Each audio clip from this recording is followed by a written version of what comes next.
So you're thinking about going to law school, which means you're thinking about the LSAT, which means you're probably a little afraid of formal logic. Or maybe you don't know what that is. Either way, we're going to start fixing that in this video.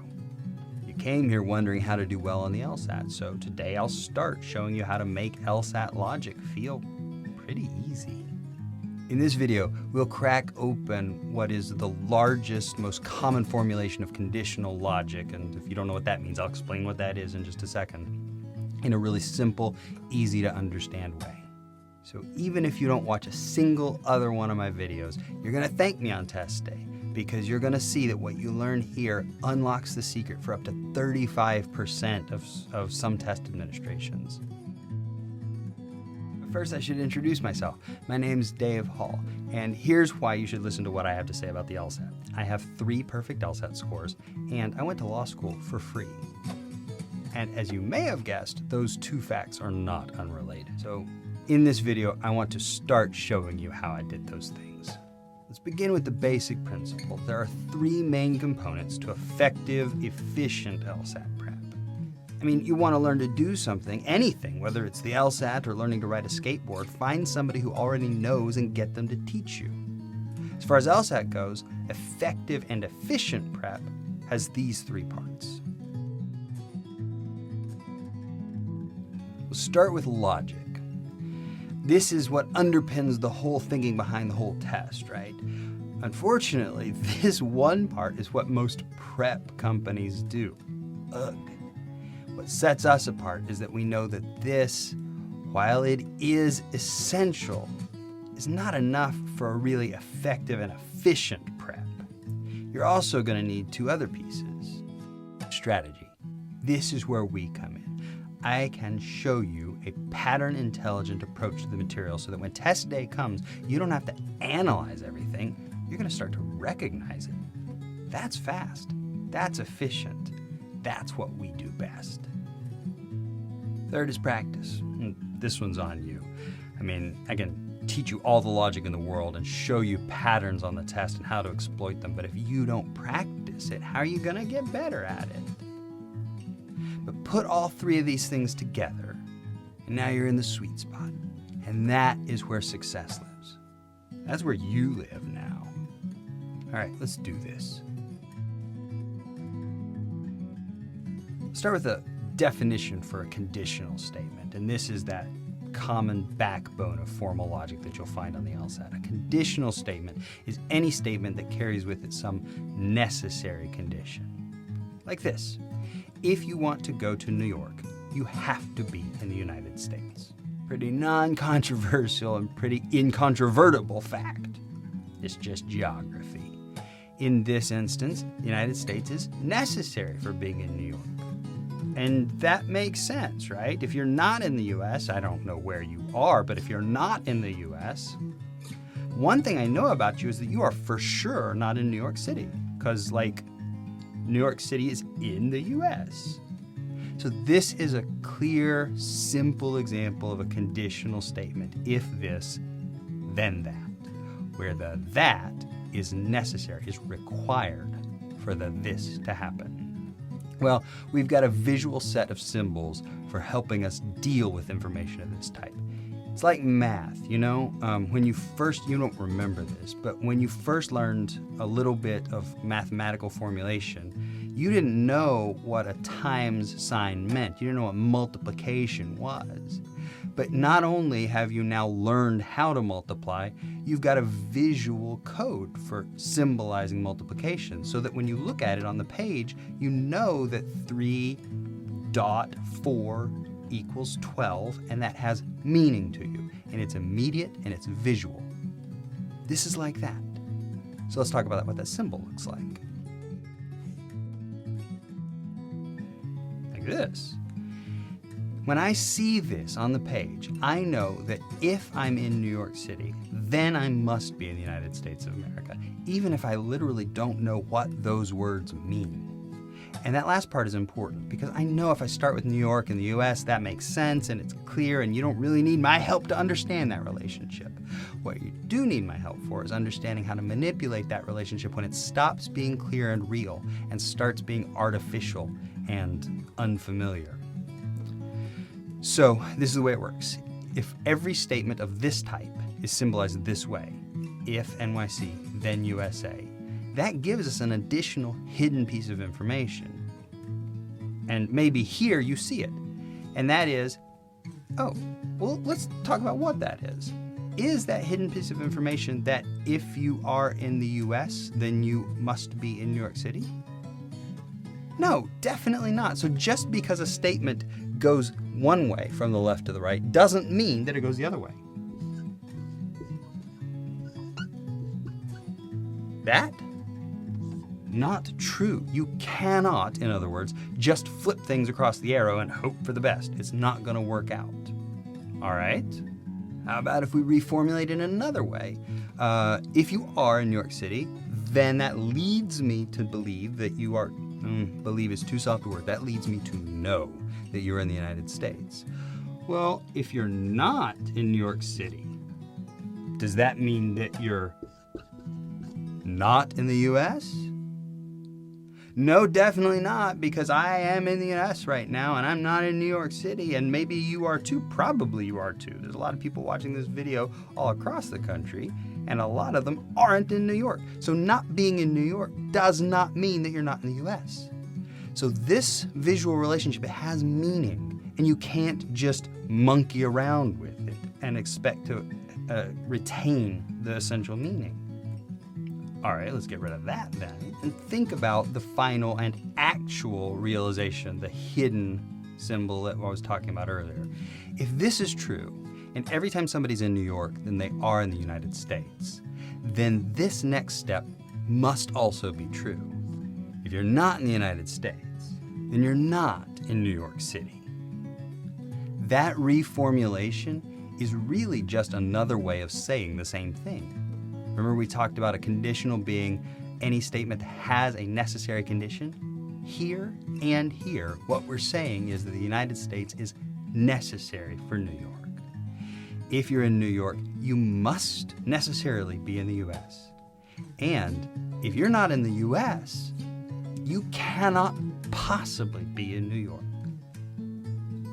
That is the essential bare bones introduction to conditional reasoning and the contrapositive. That last word is what this reformulation is called. So every single conditional statement in the world, and let's look at a couple of examples. If A, then B, if M, then Q, if R, then not P, all of them can be reconfigured into a contrapositive the same way we did with New York and the US. And notice that what I've done in every single case is the same thing I did with New York and US. I flip both things across the arrow and I negate them both. It is mechanical, it is simple, and it is done the same way every single time. And you notice the last one, I started with a negative, right? If R, then not P, whatever the hell that means. Well, when I'm negating not P, it's just like in math. Two negatives become a positive. So not P becomes yes P. So I flip them, I negate them both. And that is how you deal with a conditional statement of the if-then type, and that's how you form the composite. The composite? Right. The contrapositive every single time. So let's move on from the geographic and into something a little more LSAT, something dumb. So according to my records, if you give a mouse a cookie, he's gonna want a glass of milk. And then if you give him a glass of milk, he's gonna want a straw, evidently. And then for whatever reason, if you give the mouse a straw, he's then going to need a napkin. And I'm going to stop my analysis there because this goes on into what might generously be described as antic territory from here. But look, this is the way it works on the LSAT. If you give this mouse a cookie, then he's gonna want the milk, then he's gonna need the straw, and then he's gonna need a napkin. So what that tells me is any mouse these relationships are true, and we will take on the LSAT that every relationship they tell us is true, then if you give that mouse a cookie, you know something else is going to happen. You're going to end up having to give him a napkin. He's going to need a napkin. And this kind of thinking is useful because what we'll have on the test are arguments that don't make all these connections, that say, if you give a mouse a cookie, then he's going to want a glass of milk. And anytime a mouse has a straw, that mouse will end up needing a napkin. And then you'll be asked to put that information into a cohesive whole. You'll be asked for what we call a sufficient assumption. And you can answer visually by just adding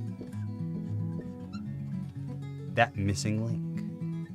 Because if I know that a mouse that has a cookie needs a glass of milk, and if I know that a mouse with a straw wants a napkin, then I can prove that a mouse that has a cookie wants a napkin if I show that any mouse with a glass of milk needs a straw.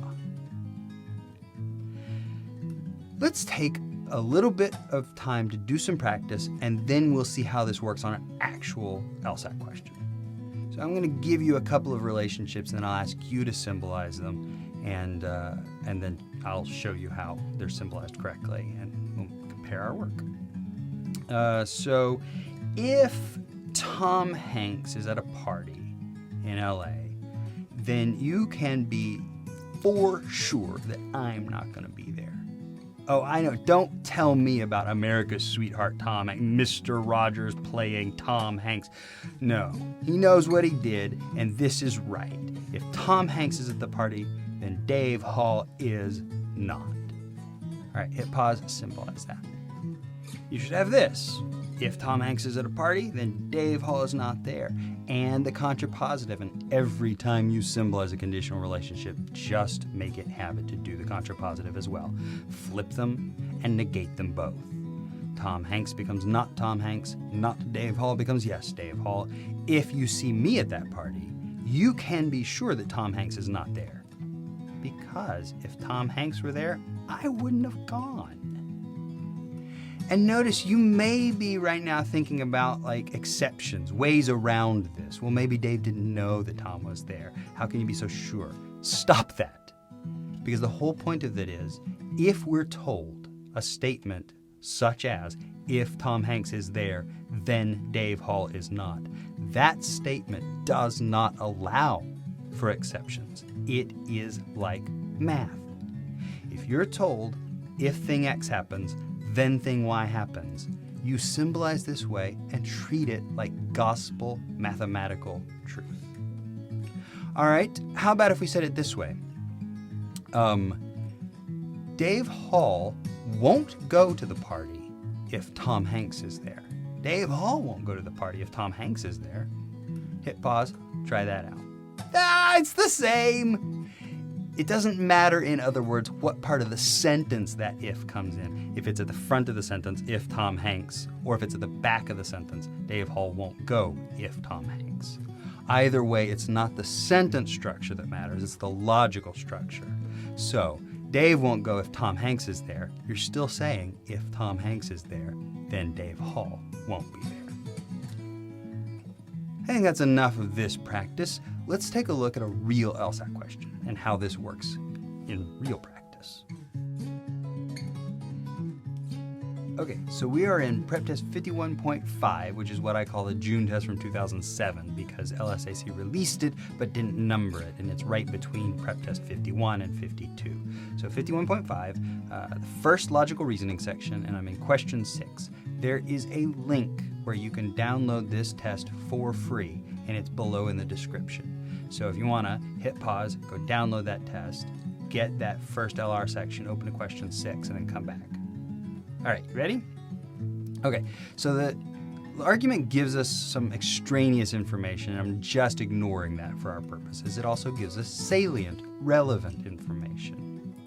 And then we are asked, and I'm going to get to all this, then we are asked for something that if we assumed it, it would allow the conclusion to be properly, properly drawn? It would follow logically. which means the same thing as to be properly drawn. In other words, one of these 5 answer choices, if it were true, then the conclusion of the argument would follow logically, would be properly drawn, would be proved. So in a minute, this should remind you of that mouse and his cookie and his straw and all that nonsense. And here's how. One of the answer choices is going to prove the conclusion. What's the conclusion? The conclusion, thus, Murray cannot be accepted for the position of executive administrator. Thus, Murray must not be the administrator. That's the conclusion of the argument. Whoever the administrator is, no, it can't be Murray. And you see, again, the conditional reasoning on display here. If you're Murray, you don't get to be the admin. Why? Well, we have some evidence, right? If you have a felony, you can't be on the board, and Murray has a felony. You might be asking, what does any of that have to do with being the executive administrator? And to which I would say, good thinking. Let's draw it out.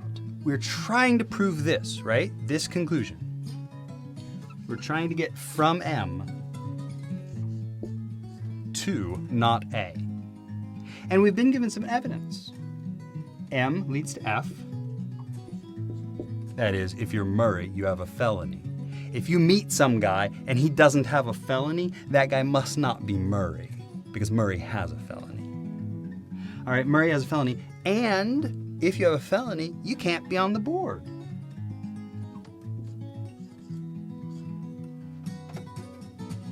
Remember when I said this was going to remind you of the mouse and the cookie and the straw? Same thing. We have been asked to prove that Murray can't be the administrator. We know that Murray has a felony. If you have a felony, you can't be on the board. Where does administrator come in? But we can draw the link.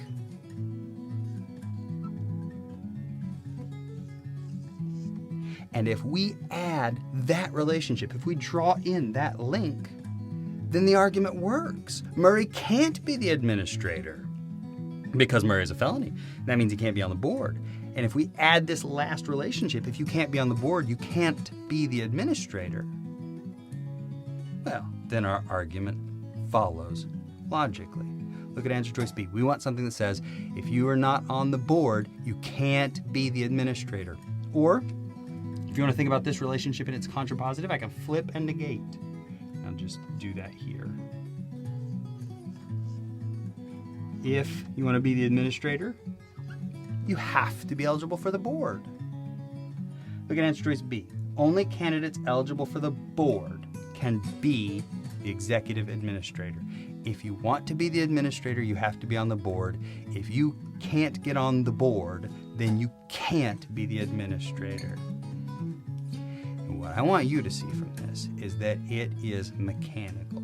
Even if right at this second it still seems like there's a lot of moving parts, I think you can see that once you get really good at recognizing and symbolizing conditional statements, then you can stop analyzing and start just seeing relationships as part of a chain.